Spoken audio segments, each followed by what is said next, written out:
سب سے پہلے افنان اللہ صاحب میں آپ کو سنوانا چاہتا ہوں کہ کچھ مہینے پہلے جو فیصل واڈا صاحب ہیں انہوں نے ایک ٹویٹ کی جنرل فیض کے بارے میں، اور پھر ہم نے ان سے ایک سوال کیا اپنے پروگرام میں، انہوں نے کیا جواب دیا تھا۔ آپ کہہ رہے ہیں کہ جو پلاننگ تھی پچھلے سال جس میں بہت سے پی ٹی آئی کے رہنما گرفتار ہو گئے، اس میں جو جنرل فیض ہیں وہ بھی انوالو ہیں، تو آپ کے پاس جنرل فیض کے خلاف کوئی ثبوت ہے؟ 9 مئی کا کیس کھلے گا، 9 مئی میں بھی جانا ہے نا، وہ بھی مدر آف آل کنٹیمپٹس ہے۔ جب وہ 9 مئی کا کیس کھلے گا تو دیکھیں میں کوئی بھی چیز جو ہے نا وہ بیکڈ بائی یہی لوگوں کو میرے سے ڈر ہے نا کہ جب میں آگے بڑھتا ہوں کھڑا ہوتا ہوں کسی چیز کے اوپر تو مواد کے ساتھ کھڑا ہوتا ہوں، تو وہ وقت تو آنے دیں۔ یہ سٹیٹمنٹ اس لیے بڑی اہم ہے کہ 9 مئی کے واقعات پہ پی ٹی آئی کے جن رہنماؤں کے خلاف مقدمات قائم کیے گئے، کسی مقدمے میں جنرل فیض کا ذکر نہیں آیا، لیکن فیصل واڈا صاحب نے جنرل فیض کا ذکر کیا۔ اس کا مطلب یہ ہے کہ کہانی کے کچھ ایسے گوشے ہیں جو ابھی تک قوم سے مخفی ہے، اور گوہر خان صاحب تحریک انصاف کے چیئرمین ہیں، ان کا جنرل فیض کے بارے میں کیا موقف ہے، ذرا سنیں۔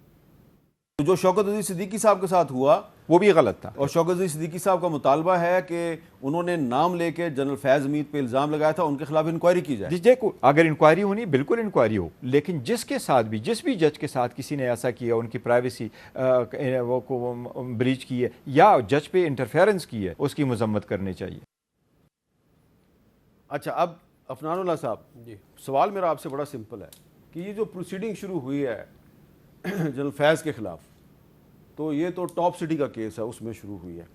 آئی ایس پی آر کی پریس ریلیز کہہ رہی ہے جی کہ ریٹائرمنٹ کے بعد بھی وہ کچھ سرگرمیوں میں ملوث تھے، اور ان کی انوالومنٹ جو ہے وہ پوسٹ ریٹائرمنٹ سرگرمیوں میں اسٹیبلش ہو چکی ہے، کیونکہ 2 سال ایک ریٹائرمنٹ کی مدت سے پہلے وہ اس میں ملوث ہو گئے تھے۔ آپ کو لگتا ہے کہ یہ کبھی کسی پاکستان کی تاریخ میں ایسا بھی واقعہ ہوگا کہ سابق D G I S I کو سزا مل جائے گی؟ جی بسم اللہ الرحمن الرحیم۔ دیکھیں یہ ایک بڑی اچھی خبر ہے کہ ایسے لگتا تھا، پہلے ایسے محسوس ہوتا تھا کہ جیسے کبھی بھی ایسا وقت نہیں آئے گا کہ کچھ لوگ جو ہیں وہ قانون سے ماورائی رہیں گے، ان کے اوپر قانون کا اطلاق ہوگا ہی نہیں، چاہے وہ کچھ بھی کرتے رہے اس ملک میں۔ لیکن آج جو ہے کم از کم اس کا کریڈٹ جو ہے وہ ظاہر ہے جو کرنٹ اسٹیبلشمنٹ ہے ان کو ملتا ہے کہ انہوں نے یہ انیشیٹ کیا اور یہ ایک میسج دیا کہ سب قانون کے سامنے سب برابر ہیں۔ ورنہ تو آپ کو معلوم ہے، آپ مجھ سے زیادہ بہتر طریقے سے جانتے ہیں کہ ان کے ادوار میں یہ ایک ٹاپ سٹی تو ایک چھوٹی سی ایک سمجھ لیں ٹریلر بھی نہیں ہے، جو ایکچوئل ان کے جرائم ہیں وہ تو بہت بڑے بڑے ہیں اور ملک کے ساتھ ہیں۔ ہمیں تو دیکھیں ہمارا تو ملک یہی ہے، ہم نے تو، اور اس کے ساتھ اگر ظاہر ہے ظلم اور زیادتی ہوگی تو ہم اس کے خلاف آواز تو اٹھائیں گے۔ تو یہ ایک اچھی بات ہے، اور اس سے ایک اور بات یہ بھی ہوتی کہ ایک چیز سپریم کورٹ نے آرڈر کی اور پھر اس کو کمپلائی کیا پاکستان آرمی نے، جو کہ یہ بھی اچھی بات ہے کہ دیکھیں آپ نے ایک کمپلائنس شو کی کہ جی ٹھیک ہے۔ لیکن سپریم کورٹ نے فیض آباد دھرنا کیس کا بھی فیصلہ دیا، اور اس میں آپ ہی کی حکومت نے اس پہ امپلیمنٹیشن کے لیے ایک کمیٹی بنائی، اور اس کمیٹی نے جنرل فیض کو بے قصور قرار دے دیا۔ یہ میں جنہوں نے انویسٹیگیشن کی اور جو لوگ جا کے جنہوں نے ٹیسٹیمنیز دیں، اللہ تعالیٰ ان سے پوچھے گا، جس میں کہ جو بھی تھے سارے تھے، جو بھی تھے، شاہد خاقان عباسی شاہد صاحب بھی تھے۔ مجھے بڑا افسوس ہوا، آپ یقین کریں، میرا یہ خیال تھا کہ وہ جو انہوں نے نیریٹو لیا ہوا تھا وہ تو بہت اینٹی اسٹیبلشمنٹ۔ اس کا مطلب یہ ہے کہ مسلم لیگ نون کے اندر جنرل فیض صاحب کی ایک لابی موجود تھی؟ بالکل تھی، اس میں کوئی شک نہیں۔ ویسے ابھی بھی ہے، ہو بھی سکتی ہے، کیونکہ ظاہر بہت سارے لوگ ابھی وہی ہیں۔ ایک وزیر صاحب کو تو میں جانتا ہوں جنہوں نے بڑی کوشش کی کہ شہباز شریف صاحب کی وزیر اعظم کے طور پہ فیض امید سے خفیہ پرائیویٹ ملاقات ہو جائے، لیکن شہباز شریف صاحب نے انکار کر دیا۔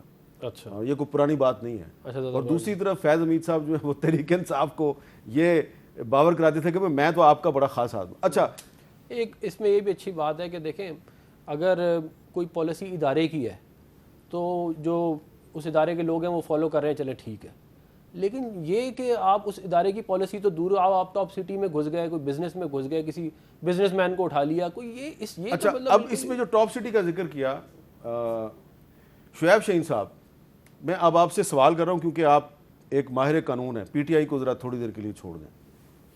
یہ جو ٹاپ سٹی کا معاملہ 2017 میں شروع ہوا، اس وقت یہ ڈی جی سی تھے، D G I S I نہیں تھے، بعد میں ان کو D G I S I بنایا گیا، عمران خان صاحب کی بھرپور فرمائش پہ بنایا گیا، جنرل باجوہ صاحب کی تائید سے بنایا گیا، اور پھر جنرل باجوہ صاحب ان کو ڈیفینڈ کرتے رہے, سپورٹ کرتے رہے, پروٹیکٹ کرتے رہے, پیٹرنائز کرتے رہے. اور ان کے خلاف ٹاپ سٹی کے معاملے میں جو دوسری ایجنسیز تھیں فوج کی, انہوں نے رپورٹ دی کہ یہ اس میں انوالو ہیں, ان کے خلاف کارروائی نہیں ہوئی. تو کیا صرف جنرل فیض حمید کے خلاف کارروائی ہونی چاہیے یا ان کا جو سرپرست اعلیٰ تھا اس زمانے میں اس کے خلاف بھی کارروائی ہونی چاہیے؟ بالکل اس کے خلاف ہونی چاہیے. دیکھ رہے ہیں جو ان کو پروٹیکشن دے رہا ہے. اچھا پھر ایک بات بتاؤں کہ جنرلی یہ جو پرنسپل ہوتا ہے نا, گناہ پہ سزا ملتی ہے, ہمارے ہاں گناہ نہ کرنے پہ سزا ملتی ہے. تو ان کا تو خواجہ آصف صاحب کی اسٹیٹمنٹ اٹھا لو, ابھی 7 مہینے نہیں ہوئے تھے, 7 مہینے پی ٹی آئی کی گورنمنٹ کو نہیں ہوئے تھے, کیونکہ اگست میں ان کی حکومت بنی تھی, 18 اگست کو شاید, اس کے بعد اوتھ ہوا.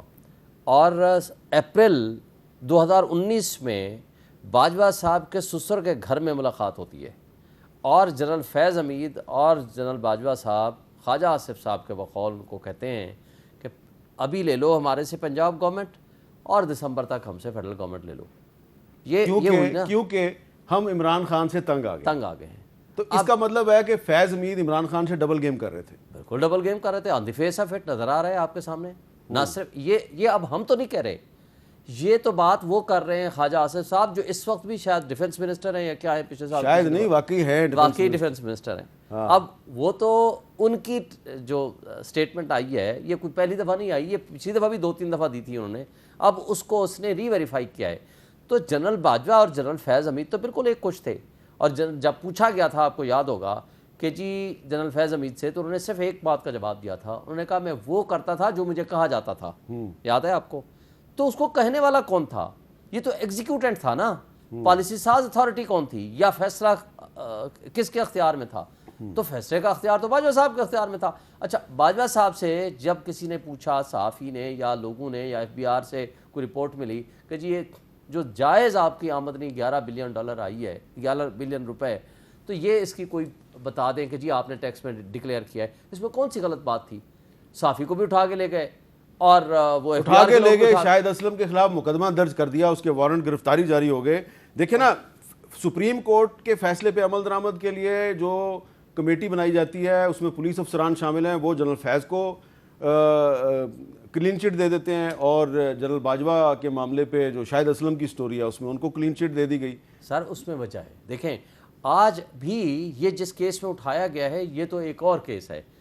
اصل جو جرم اگر اس کا بنتا ہے وہ سیاست میں مداخلت, تو ایڈمیٹڈ اینڈ اسٹیبلش ہے. ٹھیک ہے. اچھا اب اس کو یہ پریسیڈنٹ نہیں بنانا چاہتے کہ یہ نہ ہو کہ کسی ایک جنرل کے خلاف آج کارروائی ہو تو کل آنے والے کسی اور جنرل کے خلاف کارروائی. پریس ریلیز کچھ اور کہتی ہے, میں پڑھ کے سنا دیتا ہوں. In addition, multiple instances of violation of Pakistan Army Act post-retirement have also been established. The process of Field General Court-Martial has been initiated and Lieutenant General Faiz Hameed has been taken into military custody. اس کا مطلب ہے retirement کے بعد بھی وہ کچھ کرتے رہے, اس پہ بعد میں بات کرتے ہیں. لیکن میں صرف ایک بات کر کے دیکھیں, یہ جو اصل جرم ہے کہ بھائی جب وہ اقتدار میں تھے اس وقت جو کچھ اس نے جرائم کیے, پوسٹ ریٹائرمنٹ کے بعد کون پوچھتا ہے ان کو؟ مسئلہ یہ ہے کہ میرے پاس ایک گواہی ہے, وہ گواہی ثابت کرتی ہے کہ جب جنرل فیض حمید DG/ISI تھے تو سیاست میں مداخلت کرتے تھے, اور یہ بیان جناب عمران خان صاحب کا ہے حکومت سے نکلنے کے بعد, کہ جب میں نے بجٹ سیشن میں اپنے ووٹ پورے کرنے ہوتے تھے تو میں ISI سے کہتا تھا کہ ووٹ پورے کر کے دو, لیکن پرابلم یہ ہے وہ میں چلا نہیں سکتا نا عمران خان کا.